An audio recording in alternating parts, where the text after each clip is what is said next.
আমাদের বর্তমান যে সরকার ওনাদের কিছু দুর্বলতা আছে। যে মিটফোর্টে যে ঘটনাটা ঘটেছিল এটা আসলে আমাদের পথে 1 সেকেন্ড 2 সেকেন্ড 3 সেকেন্ড 4 সেকেন্ড পর্যন্ত ভিডিওটা দেখা গেছে।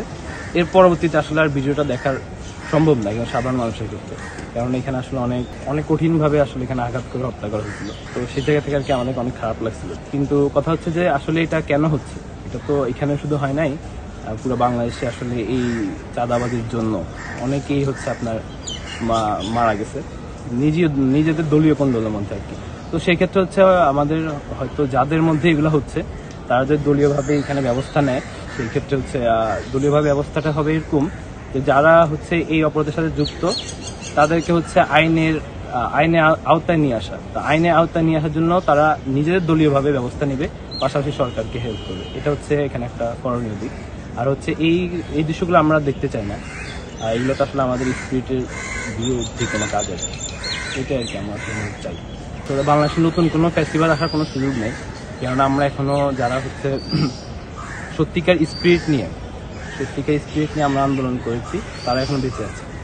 আর পাশাপাশি আপনি যেটা বললেন তারা কি নতুন ফেস্টিভ্যাল সৃষ্টি করছে কিনা, নতুন করে ফেস্টিভ্যাল সৃষ্টি হওয়ার কোনো সুযোগ আছে কিনা, এটা আসলে আমার কাছে মনে হয় নাই। কিছু বিচ্ছিন্ন ঘটনা তাদের ঘটছে, এটা সত্যি। বিচ্ছিন্ন না হলে এটা তাদের হচ্ছে ব্যবস্থা নেওয়া দরকার দলীয়ভাবে।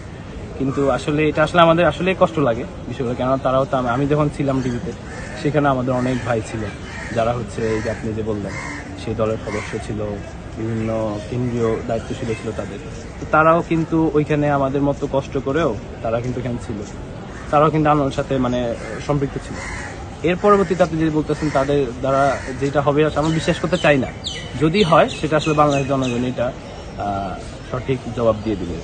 দেশে যে চলমান পরিস্থিতি দেখছে, আপনার কি মনে হয় দেশ কোন দিকে যাচ্ছে এখন, কি ভাবছেন? আমরা তো আসলে পড়াশোনা করতেছি, ছোট মানুষ, আমরা আমাদের জায়গা থেকে চিন্তা করতেছি যেদিকে যাচ্ছে আমাদের ইনশাল্লাহ ভালো কিছুই হবে। আমরা সবসময় পজিটিভ থিঙ্কটাই করতে চেষ্টা করি।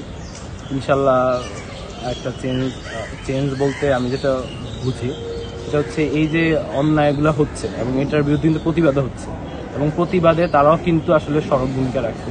তাদের আপনি যদি বলেন বিভিন্ন দলের কথা, তারাও কিন্তু তাদের দলের থেকে অ্যাকশনগুলো নিচ্ছে, কিন্তু তাও হচ্ছে এই যে তাদের যে অপরাধ যে কর্মকাণ্ড এগুলো তো শেষ হচ্ছে না। এগুলো শেষ হওয়ার জন্য আসলে তাদের আরও বেশি স্ট্রিক্ট হওয়া দরকার। পাশাপাশি আমাদের যে ইন্টারিম যে সরকার তাদেরকে হচ্ছে একটু শক্ত অবস্থানে যাওয়া দরকার আইন শৃঙ্খলার ক্ষেত্রে।